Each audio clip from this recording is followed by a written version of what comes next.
Hello everyone, welcome to the Scholar Brains. आज इस video से हम एक नई सीरीज स्टार्ट करने जा रहे हैं।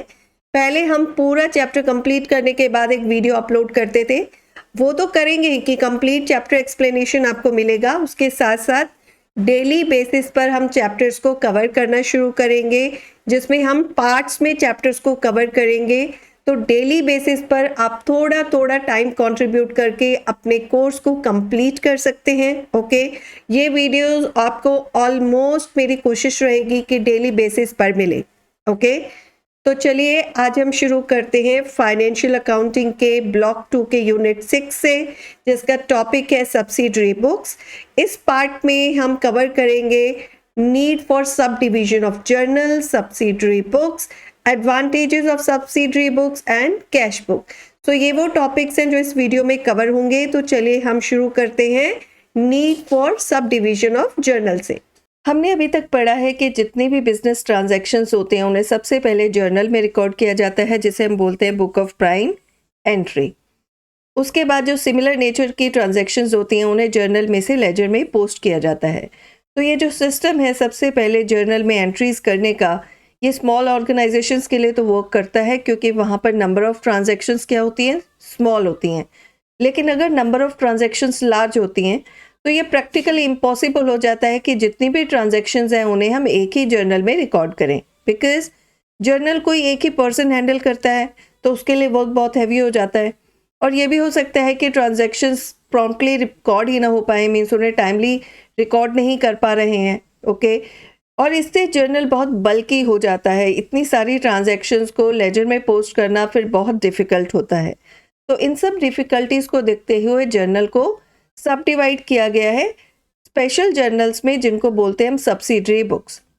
इससे पहले कि हम सब्सिडरी बुक्स की लिस्ट को समझे, ये समझ लेते हैं कि ये डिवीजन किस बेसिस पर हुआ है। ओके, जैसे हमने देखा कि नंबर ऑफ ट्रांजैक्शंस जब बहुत हाई होती हैं एक ऑर्गेनाइजेशन में, तभी सब्सिडरी बुक्स का यूज़ होता है। स्मॉल ऑर्गेनाइजेशंस यूज़ नहीं करती हैं, जहाँ पर नंबर ऑफ ट्रांजैक्शंस बहुत स्मॉल होती हैं।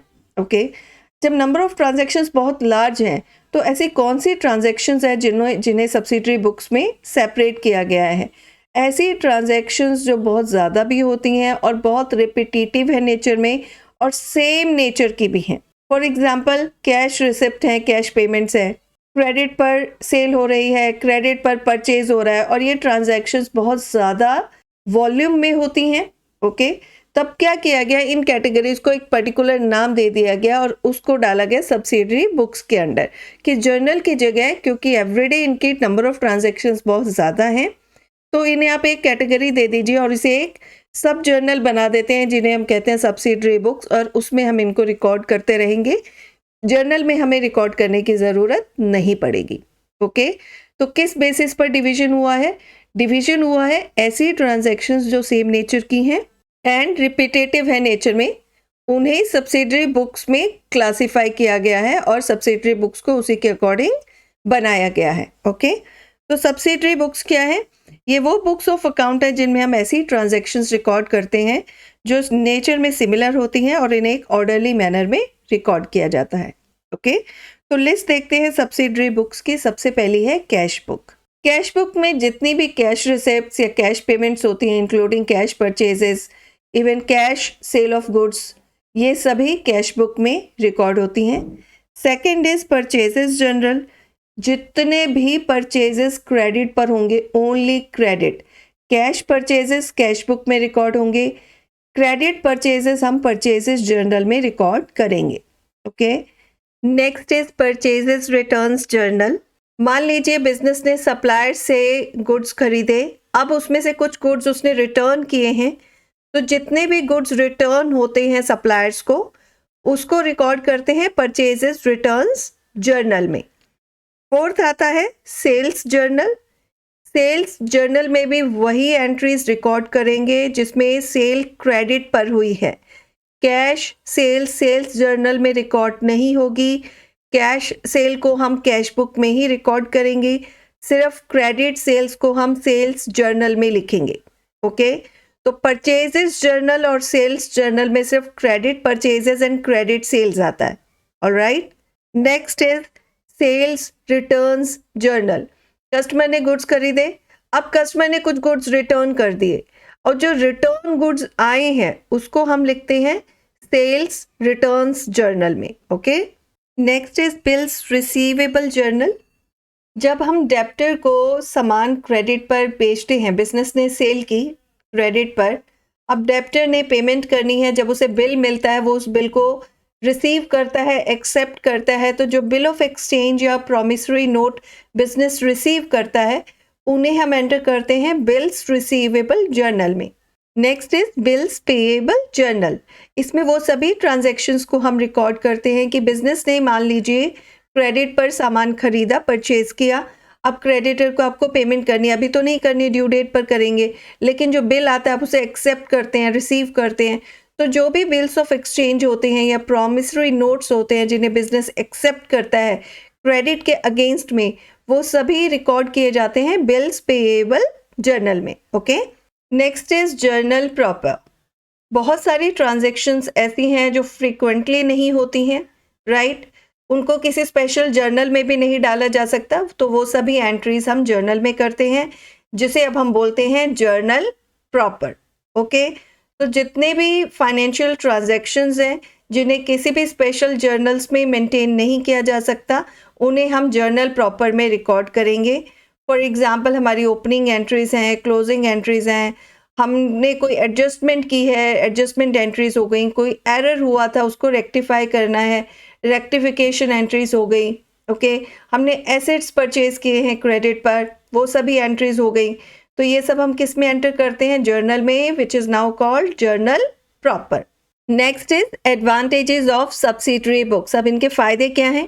First is classification of transactions becomes automatic. जब हम एक पर्टिकुलर टाइप के जो ट्रांजैक्शंस हैं एक पर्टिकुलर प्लेस पर ही सारी की सारी ले आए हैं, तो डेफिनेटली ट्रांजैक्शंस ऑटोमेटिक हो जाती है। मीन्स जैसे ही कोई ट्रांजैक्शन हुई हमें पता है किस बुक में हमें उसे एंटर करना है, किस नेचर की एंट्री है, उसी टाइप की हमने जर्नल स्पेशल बुक में उसको एंटर कर दिया।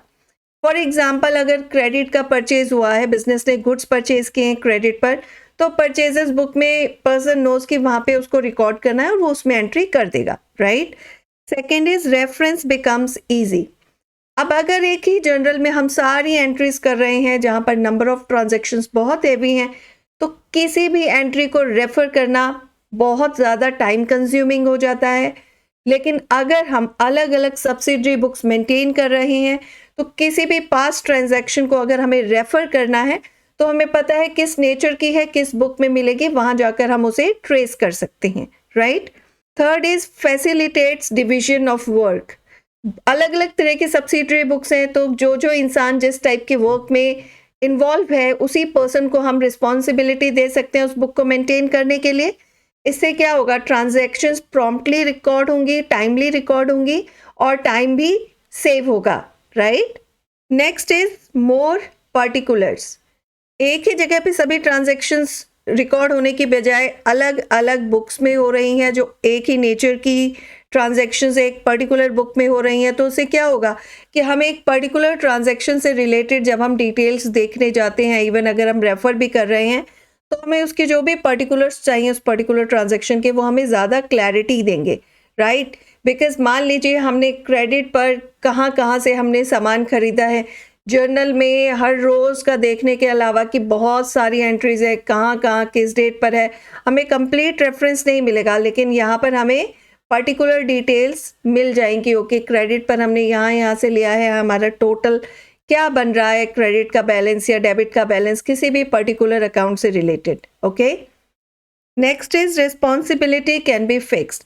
जैसे हमने देखा कि हम क्या कर सकते हैं, अलग अलग सब्सिडियरी बुक्स है, तो जो भी पर्सन उस पर्टिकुलर वर्क्स में इन्वॉल्व है, उस नेचर ऑफ टाइप की ट्रांजैक्शंस में इन्वॉल्व है, उसको हमने रिस्पॉन्सिबिलिटी दे दी कि वो उसका ध्यान रखेगा, उसको उस बुक को मेंटेन करना है। ओके, तो हम रिस्पॉन्सिबिलिटी फिक्स कर सकते हैं कि okay this person is allocated, ये पर्सन अप टू डेट रखेगा इस बुक को और ऑर्डरली मेंटेन करेगा। Sixth is facilitates checking. जब हम ट्रायल बैलेंस बनाते हैं, अगर उसमें डेबिट और क्रेडिट अग्री नहीं कर रहे हैं, दोनों में एरर आ रहा है, तो लोकेट करना एरर्स ईजी हो जाता है, राइट। जहाँ पे नंबर ऑफ ट्रांजैक्शंस बहुत ज़्यादा है लेकिन अलग अलग बुक्स में हमने मेंटेन किए हुए हैं रिकॉर्ड्स, तो हम इजीली रेक्टिफाई कर सकते हैं कि कहाँ पर एरर आ रहा है, ताकि हम उसे चेक कर सकें और उसे रेक्टिफिकेशन उसकी कर सकें। नेक्स्ट हमारा आता है topic cash book. Cash book हमने पढ़ा था कि क्या है। ऑफ कोर्स एक सब्सिडरी बुक है। इसको किस लिए यूज़ किया जाता है?